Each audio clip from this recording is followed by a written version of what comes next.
सुमित्रा देवी पर्यावरण नागरिक संस्थान अपना संस्थान की ओर से रींगस में टैगोर सीनियर सेकेंडरी स्कूल इसमें रसोई की बगिया का प्रकल्प लगाया गया है।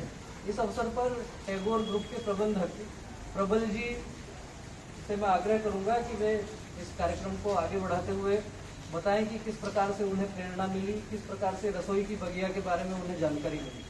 प्रबल जी। नमस्कार, मैं आज अपना संस्थान के सभी पदाधिकारी व कार्यकर्ताओं का यहाँ स्वागत करता हूँ तथा मैं बहुत खुश हूँ कि मेरे संस्थान में सीकर जिले का पहला रसोई की बगिया का प्रोजेक्ट यहाँ पे लगा है।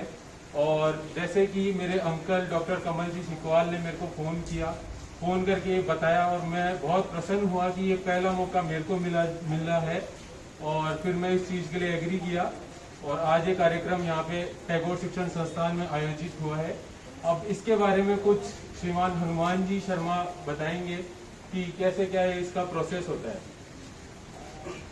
ये रसोई की बगिया स्वच्छ भारत का अनुपम प्रयोग है। इसमें हम कचरे का उपयोग करते हैं, तो गन्ने के छिलके, नारियल के छिलके, पेड़ों के पत्ते जो नालियों को सोख कर देते हैं, मतलब उससे कचरे से बहुत सारी समस्याएं पैदा होती है, उसका हम इसके अंदर उपयोग करते हैं। तो स्वच्छ भारत का एक प्रयोग है। ऐसे ही हम जो रसोई का वेस्ट निकलता है उसको भी इसके अंदर 10 साल तक हम डालेंगे तो ये ड्रम भरेगा नहीं। इसकी जो प्रक्रिया है वो इस प्रकार से है कि हम पहले एक ड्रम लेते हैं, 220 लीटर का ये ड्रम लिया, इसमें नीचे एक छोटा सा छेद करते हैं, जो आउटलेट पानी को बाहर जाने के लिए एक्स्ट्रा पानी आ जाता है, तो एक्स्ट्रा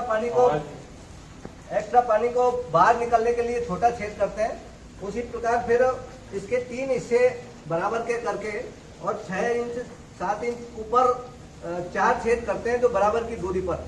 दूसरी लेयर में भी जब 2 के बीच में एक आता है, फिर दूसरी लेयर के 2 के बीच में एक तीसरा, इस तरह तीसरी लेयर का, इस तरह से 12 छेद तो साइड में हो गए और ऊपर फिर 2 पेड़ लगते हैं। छेदों में पहले जो हम इसमें पौधे लगाते हैं उससे पहले सबसे पहले हमने नारियल के छिलके नीचे बिछाए, उसके ऊपर कोकपिट थोड़ी सी बिखेरी, उसके ऊपर गन्ने के छिलके डाले, पेड़ों के पत्ते डाले, फिर कोकपिट डाला और उसके ऊपर फिर हमने खाद और फिर मिट्टी, इस तरह से एक लेयर बन गई।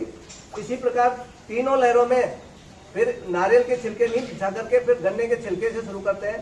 गन्ने के छिलके, पेड़ों के पत्ते, कोकपिट और उसमें खाद और मिट्टी, इसी तरह से तीनों लेयर बनती है।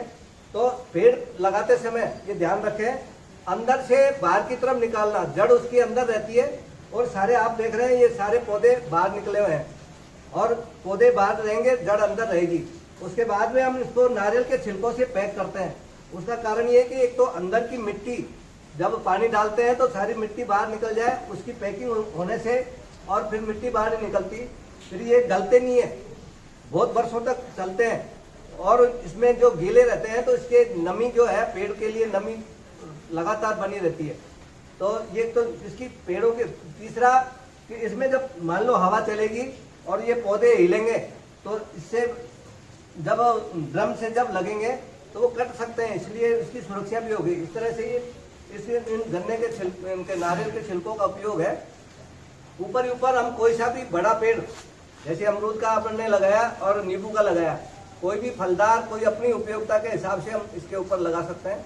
इस प्रकार अपन 14 पौधे इसके अंदर लगाते हैं। और ये जो पूरा इसमें रसोई का जो वेस्ट है, जो उससे वो हम शुरू में क्या करेंगे, अभी जो अपना चाय की पत्ती को धो करके अदरक निकाल दें और उसमें से चीनी निकल जाए, उसके बाद चाय की पत्ती डालें। 15 दिन तक हमको केवल चाय की पत्ती डालनी। उसके बाद में रसोई का जो भी वेस्ट है, आधा किलो से 1 किलो तक रोज अपन इसमें डाल सकते हैं। और डालने के पर इसको थोड़ा सा मिट्टी में, जो भी वेस्ट डाले हैं उसको मिट्टी में हिला करके मिला दें, तो वो जल्दी से फिर गल जाते हैं। ये अपन ने जो इसमें ऊपर जो कल्चर डाला है, ये कल्चर जो भी हम वेस्ट डालेंगे उसको खाद बनाता रहेगा और इसमें आपको पता ही नहीं लगेगा कि ये खाद मतलब जाता है पूरा।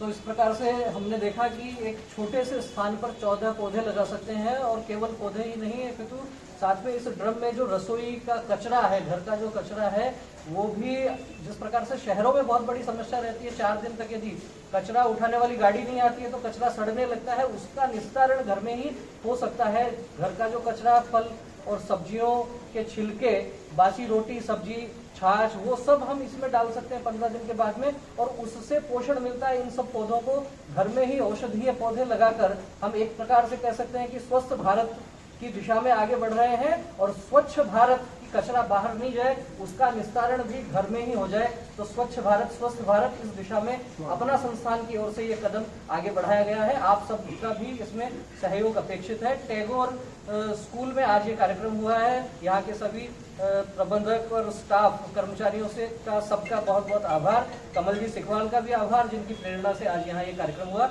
बहुत बहुत धन्यवाद। नमस्कार।